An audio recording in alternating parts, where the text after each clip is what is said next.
Lanjut ke part kedua ya. Ini Samsung A02s ya. Kondisi baterai kembung ini teman-teman.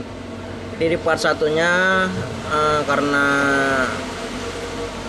videonya terpotong ya, ini saya lanjut ya, cara membuka baterai Samsung A02s ya, yang sudah mengembung kayak gini ya, mengakibatkan si LCD-nya terangkat juga.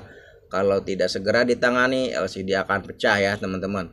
Ini untuk cara melepasnya jangan dicungkil ya teman-teman, cukup menggunakan bekas kartu perdana atau bekas kartu ATM ya, apa aja dah, yang penting bisa, asal jangan ditusuk menggunakan benda tajam ya, akan berakibat fatal. Oke, ini sudah saya buka ya. Wow, bisa dilihat ya teman-teman, baterainya kembung udah kayak kue apa ini ya. Bahaya ini kalau segala